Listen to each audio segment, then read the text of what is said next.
Pagbaba ni Britney ay eksaktong naghahain ng mga maid ng kanilang magiging dinner sa kusina. Ilang sandali lang silang tumambay sa sala at kapag daka ay inayayahan na rin silang magtungo doon ng mag-asawang Barwell. Nahihiya man ay nagtungo na rin doon si Britney, lalo pat nauna nang tumakbo doon ng mga anak. Naisip niya na baka makabasag kahit na hindi sinasadya. Hustong paupo sila sa hapag nang marinig niyang biglang umingay sa sala ng naturang mansyon. Dumating na kasi ang buong pamilya ni na Althea. Unang pumasok sa kusina ay ang triplets. Dumiretso sila sa mag-asawang Barwell na yumakap at nagmano. Matapos na iumang ang isang palad ay isa-isa sila ni Britney na binigyan ng mahigpit na yakap. Wow! Ang tangkad niyo na ngayon ha? Papuri niya na hindi makapaniwalang ang laki na nila agad. Bumaling siya kay Talia nang ngiti-ngiti pa rin. At ang pretty mo, Talia, mana ka sa mommy. Tita Britney, parang sinabi mo naman ang pangit ko dati.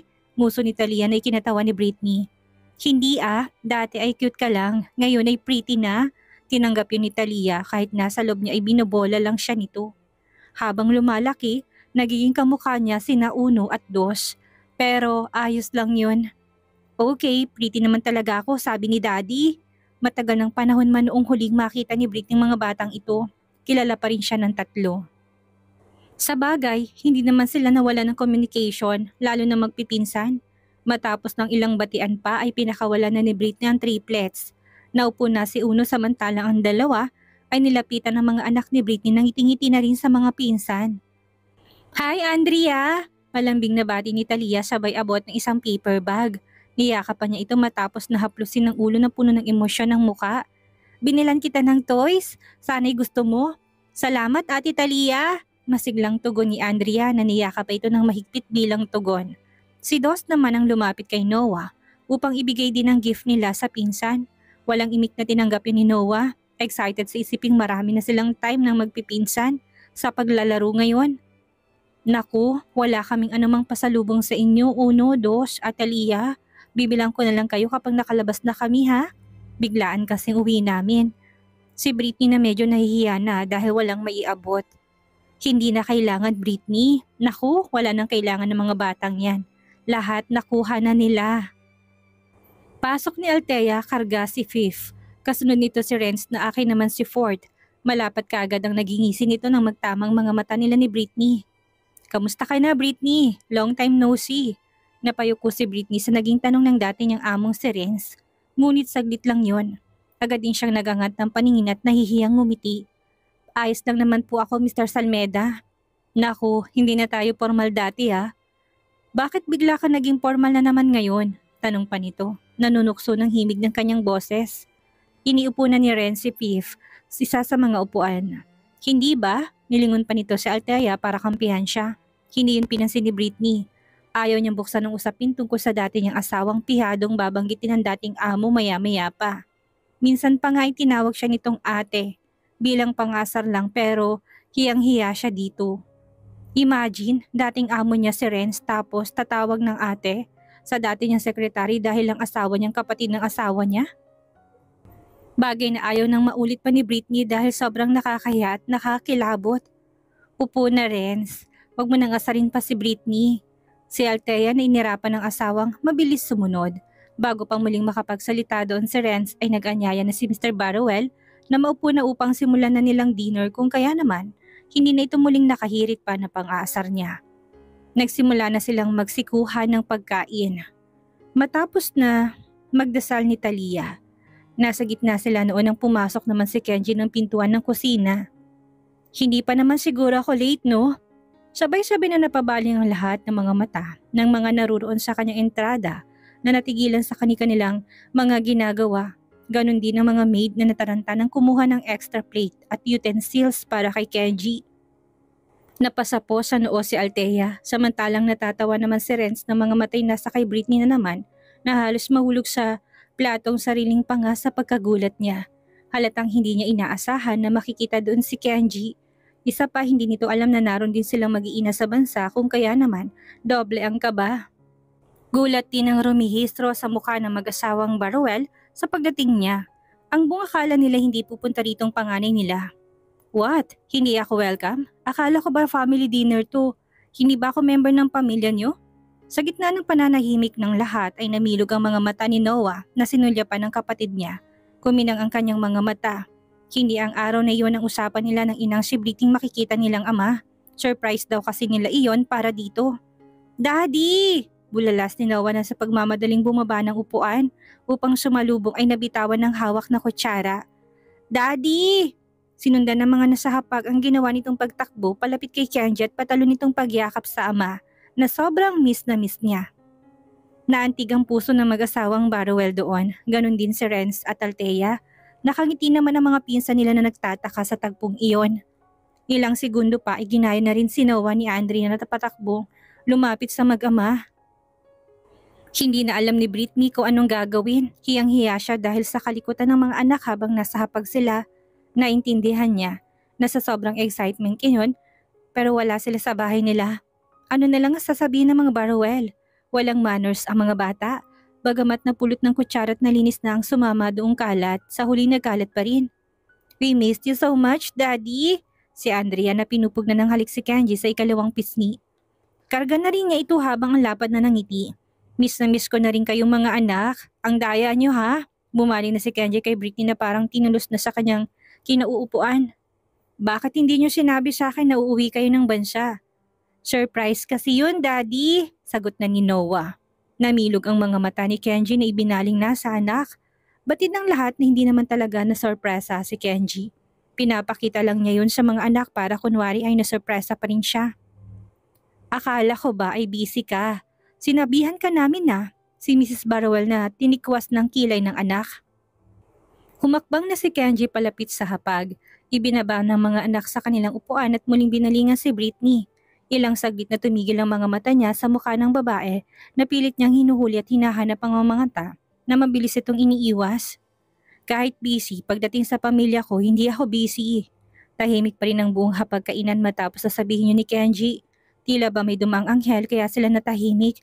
Walang sino man ang gustong magsalita kahit na mga batay behave sa kanilang harapan. Kinailangan pa na tumikhim ni Mr. Barrowell para kunin ang atensyon ng lahat at nang matuloy ng dinner nila na mukha pa yatang matatagalan dahil sa biglang pagpunta ng panganay nilang anak. Hayaan niyo na si Kenji. Pasalamat na nga tayo sa wakas nandito ngayon. Dati pa naman kahit na hindi yan busy ay ayaw pa rin sumalo sa atin sa mga family gathering. Kutya naman ang ama nila na nanunuot sa tenga ni Kenji ng sandaling iyon. Batid niya ako anong nais nitong ipahiwatig. Dad, o bakit, hindi ba? Nakailang invite kami sa'yo. Si Althea na tinitira ng harapan ng kapatid niya. Because I am busy at saka hindi ko alam na. Akala ko ba pagdating sa pamilya hindi ka busy? Alam mong ibig ko sabihin dyan, Odessa? Tigilan mo nga ako. Sige, ikaw nang hindi busy. Hindi mo ba kami pamilya? Pamilya mo rin kami. What I mean is sariling pamilya ko. Own family. Naku, tigilan nyo na nga yung magkapatid. Para kay mga batang lumaki kung mag-away. Hindi yan magandang ehemplo sa mga bata. Magsikain na tayo't pihadong gutom ng mga bata. Mamaya na ituloy ang usapang yan. Sabat ni Mrs. Barrowell na tinignan na si Kenji. Matiwasay nilang pinagsaluhan ng hapunan nang matapos doon na hinayaan na nilang mga bata na maglaro. Sa paligid na halatang miss na miss ang bawat isa. Pinasubaybayan na lang sa mga maid nila upang wala sa kanilang masaktan kung sakaling may madapa. Nagsettle ang mga matatanda sa sala upang ituloy ng usapan habang umiinom ng bagong bukas na bote ng wine. Hindi maiwasan ni Brittany na maliit at manahimik lalo na at napunta ang usapan ng pamilya sa insidente at kasalukuyang problema ng pamilya nila ngayon. Ang sunog sa isa sa mga mall, panaka-naka siyang sumasagot kapag hinihingan lang ng opinyon. Sa malas pa ay doon sila matutulog sa mansyon, kaya naman hindi niya rin makayang magpaalam na uuwi na sila. Sa tingin niya ay parang nagkamali yata doon pa sila tumuloy. Kung nalaman niya lang na sanang maaga ay mag-check-in na lang sila sa malapit na hotel. Hindi naman sa iniiwasan niya si Kenji, gusto lang niya magpahinga ng maaga at maayos sana. Mami, hindi rin kami magtatagal. Maaga pang flight ni Renz bukas. Paalam na bigla ni Althea, napansin na rin ang pagkabagot ni Brittany. Tunay din naman na may flight ng asawa niya. Sa narinig ay nakahinga na doon ng maluwag si Brittany. Ibig sabihin ay aalis na rin si Kenji after nito. Makakapagpahinga na rin sila ng mga bata na kanina pa niya gustong gawin. Hindi niya lang maisatinig. O sige, ano kaya't iwan niyo ng mga bata dito? May meeting ka rin sa labas ng Manila, hindi ba? Si Mr. Baruel na halatang ginagawa ng pabor ang mag-asawang Renz at Althea doon. Hindi na daddy, magpapasaway lang ang mga yan. Sa susunod na lang, saka para makapagpahinga ng maayos sina Brit at mga bata. Ang gulo-gulo nila eh, tsak na magpapasaway lang yung mga sila. Aalma na sana si Britney ngunit pinigilan niya magsalita na maramdaman ang paninitig ni Kenji sa kanya na kulang na lang ay tunawin siya. Hindi lang yon. Sa mga tingin pinupukol nito ay parang kailangan niya ng explanation kung bakit sila umuwi ngayon ng bansa nang hindi niya alam. O siya, sige. Next week, family dinner ulit tayo. Kapag hindi kami busy, daddy. Inihatid nilang mga anak sa labas ng mansyon. Ilang beses nakiusap si Talia na magpaiwan dahil umano'y gusto niyang makatabi si Andrea matulog. Pero hindi to pinayagan ni Renz na kakaibang ngisi sa labi habang panakanakan sulyap kay Kenji na tinasan lang ng kilay. Anak, family time nila ngayon. Alam niyo naman na galing ng ibang bansang tita Britney. No, what Andrea, hindi ba? For sure, nice ni Andrea na sama-sama sila sa isang room ng family niyang matulog. Next time na lang yan. Family night kasi nila ngayon. Marami pang sinabi si Althea at Renz bago nila nakumbinsing unika iha na mapilit sa gusto. Oo nga Talia, ibalato mo na sa akin ngayon ng gabing ito. Gusto namin mag-cuddles as a family sa isang room. Kindat ni Kenji sa pamangkin na sa pandinig na matatanda ay iba. Nangunot ang noon ni Britney sa narinig niya. Ibig na sabihin nito ay doon matutulog si Kenji at wala siyang planong umuwi sa kondo niya? Hindi ka uuwi sa kondo mo? Si Althea sa kapatid. Isinatinig ng tanong ni Britney sa mga mata niya. Hindi, family night nga namin ngayon, hindi ba? Pinanliitan ni Althea ng matang kapatid. Mula dito'y lumipat yun sa mukha ni Britney na hindi na alam kung tatawa ba o ngingiwi. Nanunukso ng mga mata ni Althea sa kanya. Alam niyang hiwalay na sila pero mukhang may pag-asa pa namang maayos ang kanilang relasyong naputol. Narinig niya yun mga anak. Gusto ng tito Kenji niyang cuddles sa family niya so pagbigyan niyo na. Biglang humagalpak ng tawa si Renz na kagad nakatanggap naman ng palo sa braso mula kay Althea. Bilang pagsaway dito, pareho ang iniisip nilang mag-asawa. Iba kasi ang kahulugan noong cuddles na sinasabi ng bayaw niya. Alam niya ito. Naiinggit ka ba bayaw? Malamang pag-uwi niyo bago ka umalis mag-cuddles din kay nitong si Odessa. Bira nitong napipi ko na sa pang-aasar. Naku bayaw, hindi mo ko kagayang uhaw. Palagi kaming may cuddles ng kapatid mo. Gabi-gabi. Akbay pa nito kay Althea. Natatawa. Oo nga, kahit nga hindi pa lubog ang araw, dugtong ni Althea na halatang sumasakay lang. Kaya nga hayaan nyo na kaming mag-cuddles. Nagtawanan na sila ng dahil sa ganti ni Kenji. Pati ang mga magulang ay natawa na rin doon. Hindi nagtagal at nilisan na rin ng mga salmedang mansyon ng Baruel. Nagpaalam na mag-asawa kina Britney at Kenji na naiwan pa sa labas ng mansyon. Nalasing kasi sila at nais na ring magpahinga. Isa pa napagod sila sa mga apo. Kayo na bahala dito Kenji, tutulog na kami. Good night dad, mom. Lingit sa kaalaman nila ay binibigyan lang sila ng privacy ng mag-asawang Baruel para mag-usap. Natuluyang makapasok na sa loob ang mga magulang. Akmang susunod na sana si Britney upang tawagin ng mga anak na busy sa mga laruang ibinigay ng mga pinsan sa sala. Subalit hindi niya nagawa yun nang bigla na lang siyang yakapin ng mahigpit ni Kenji. Napamulagat ng mga mata doon ni Britney. Gulantang. Lalo pa siyang nawindang nang walang pag-atubili nitong abutin ng kanyang labit ilang segundong angkinin. Nanlambot ang dalawang mga tuhod ni Britney. Hindi niya magawang itulak ito at baka matumba pa sila. Anong ginagawa mo? Baka may makakita sa atin? Mariin sa paanas niya na tanong kay Kenji. Pinaparusahan ka. Bakit hindi mo sinabi sa akin na uuwi kayo at magbabakasyon dito ha? Sagot ni Kenji sa paus na tinig habang nakatitik sa mukha niya. Totoo bang surprise yon? Hindi ako naniniwala. Wala ka talagang planong sabihin sa akin ito, no? Anitong muli siyang hinalikan sa labi. Dala ng kakaibang kiliti na sabik na halik ni Kenji ay nangunyapit ng isang braso ni Britney sa leeg ng lalaki. Nang dahil doon ay mas nainganyo pa si Kenji palalimin ng halik nito. Aminin man ni Britney sa sarili o hindi, miss na miss niya ng bawat halik at haplos ng dati niyang asawa. Ngunit saglit lang yun. Biglang naimasmasan doon si Britney nang maalala kung nasan sila. Mabilis siyang kumalas ng pagkakayakap kay Kenji. Bahagya itong naitulak palayo sa kanya gamit ang dibdib at pamarcha ng pumasok sa loob ng mansyon ng mga Baruel upang puntahan ng mga anak. Andrea, Noah, let's go, matulog na tayo. Agad naman siyang sinundan ni Kenji nang makitang mga anak sa likod ng inay nagpakarga ng dalawa. Hindi naman dito makatingin ng diretso si Britney. Nararamdaman niya pang labi nito sa bibig niya. Animoy kasalukuyang nakalapat pa rin. Dere-derechong babaeng umakyat ng hagdan. Kabuntot niya si Kenji na kargang mga anak. Hindi na mapigilan ni Britney ang sarili na kabahan. Alam niya na sa tabi nila matutulog si Kenji. Nag-iisip na siya ng paraan para mapigilan itong tumabi sa kanya. Baka kasi hindi niya matansya ang sarili at mawala na naman siya sa tamang katinuan. Na baka magpaubaya na naman ang kanilang sarili. Daddy, sa tabi ka ba namin matutulog? Si Noah na panay ang tingin sa bawat galaw ng ama na pasulyap-sulyap sa ina nilang abala sa maleta nila. Kinukunan ni Britney ng damit pantulog ang mga anak. Hindi na niya inasahan si naman ng Elsa at Tina na maaga na niyang pinagpahinga. Aniya, siya nang bahala sa mga anak, bagay na palagi naman nilang ginagawa ni Kenji kada nagtutungo ito ng Malaysia. Of course, Noah, saan pa ba ako matutulog? That's great, Daddy! Dinala ni Kenji ang dalawang bata sa loob ng banyo. Paglabas ay nakatapis na sila ng tuwalya at tapos nang maglinis ng katawan. Handa nang magpalit ng kanilang pantulog dahilan para lumapit sila kay Britney. Panay pa rin ang sulyap ni Kenji kay Britney na halatang iniiwasang magkakonect ang mga mata nila. Hindi maitago ng lalaki ang mga ngiting puno ng kapilyuhan. Sa loob niya, humanda ito sa kanya, oras na makatulog ang mga anak nila. Kailangan niya itong makausap. Kailangan niyang malaman kung bakit nasa bansang mag-iina at hindi niya alam. Umusog ka nga, ang init-init, dikit ka ng dikit sa akin. Kung alam ko lang na pupunta ka dito, hindi kami dito natulog ng mga bata ngayon. Pabulong na angin ni Britney kay Kenji. Nakumasta sa tabi niya akala atay kasal pa rin sila.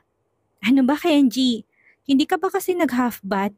Halika sasamahan kita sa banyo. Saktong tulog ng mga bata oh. Tigilan mo ko, hindi ako nakikipagbiruan sa'yo. Bakit bang sungit mo? Nung huling bisita ko sa Malaysia, kumakadikit ka sa akin parang linta. Hindi siya pinansin ni Britney na sinubukang ipikit ang mga mata. Hindi siya literal na naiinitan. Ang nagpapainit sa kanyang pakiramdam ay si Kenji. Bukas ang aircon at walang dahilan para mainitan siya dala ng klima sa bansa. Ibang init ang nararamdaman niya na sa loob ng katawan niya. Idagdag pa na amoy niyang mabango nitong hininga na may halo ng wine. Pakiramdam niya kapag muli siyang naghalikan, hindi niya magagawang tanggihan ang tawag doon ng laman. Han, hindi niya pa rin ito pinansin. Pinikit niyang mga mata at nagpanggap na wala siyang anong naririnig. Naramdaman niyang pagyakap ng isang braso nito sa kanyang katawan. Hindi niya ito pinansin. Hahayaan na lang niyang gawin lang nitong gusto. Basta matutulog na siya kahit nang hirap noon. Idagdag pa na masumidi ang pagtatawag ng init ng katawan niya. Mariin niyang kinagat ang labi. Hindi pwedeng mamayani ang kalandian sa katawan niya. Yung mga nangyari sa Malaysia sa pagitan nila ni Kenji, hindi dapat mangyari ngayon. Masyado lang siyang nadala ng init noon. Sisiguraduhin niyang hindi na maulit yun ngayon. Shit, tahimik na napamura si Britney nang halikan ni Kenji ang likod ng kanyang tenga. Bumabayon sa gilid ng kanyang leg na nagbigay ng kakaibang kilabot sa kanyang buong katawan. Yung tipong kahit na anong pilit niyang pigilan na sarili, naroon pa rin at naguudyok na tugunan niya ang bawat halik. Marina niyang kinagat ang labi. Pinipigilan na wag harapin ng lalaki na halatang nananadya dahil ang isang kamay nitong nakayakap sa katawan niya ay nagawa ng makapasok sa loob ng damit niya at malayang pinaglalaruan ng salita ng boobs niya. Bagay na mas nagpaliyab pa ng apoy sa loob ng kanyang katawan na siguradong hindi na mapigilan. Kenji, sa halip na pananaway iyon ay naging tunog ungol yon. Muli pang napamura si Britney ng tahimik doon. Hindi niya alam kung bakit hindi niya ito maitaboy at matanggihan. Marahil ay dahil gusto rin niya. Gusto rin ng katawan niya. Isipan lang niya ang tumututol. Natagpuan na lang niya ang kanyang sarili na nakaharap na kay Kenji. Ipinapaangkin ng labi. Tumutugon sa bawat halik nito. Tinutumbasan ng bawat init ng halik na paulit-ulit nitong ibinibigay. Doon tayo sa banyo. Baka magising ang mga bata. Kung lalabas naman tayo na silid, baka makita tayo ng maraming maid. Nang iba'y gising pa ngayon. Parang puppet na naging sunod-sunuran si Britney. Maingat silang dalawang umalis ng kama at patingkayad na tinungo ang banyo. Pagpasok pa lang doon at pagkasarado ng pintuan ay kaagad na inangkin ni Kenji ang mapag-ubayang labi ni Britney. Naanimoy gutom na gutom itong lobo. Magkatulong nilang hinubara ng saplot ang katawan. Tinulak ni Kenji si Britney papasok ng shower kung sakaling maging maingay sila. Hahalo yun sa patak ng tubig at hindi gaanong maririnig ng mga bata kung sakaling mababaw pa ang tulog nila. Miss na miss kita, Britney. Nagawa pang sabihin ni Kenji iyon matapos na buksan ng shower. Napaarkong katawan ni Britney unti-unting nabasa ng warm water ng shower. Habang patuloy na nakikipaghalikan kay Kenji, lumapat ang likod niya sa tiles na pader ngunit hindi alintanang lamig. Namamayani pa rin ang init ng katawan nila. Do you miss me too, ha? Sobra? Malitang tinig na sagot ni Britney. Bakit ka ganyan, Kenji? Bakit binabaliw mo ko? Wala sa sariling tanong ni Britney na lunoy ng sarili sa kakaibang sensasyong nararamdaman mula sa katawan nito. Bakit sa kabila ng lahat? Sa kabila ng lahat ay mahal na mahal pa rin kita, Kenji. Sagutin mo ko. Bakit?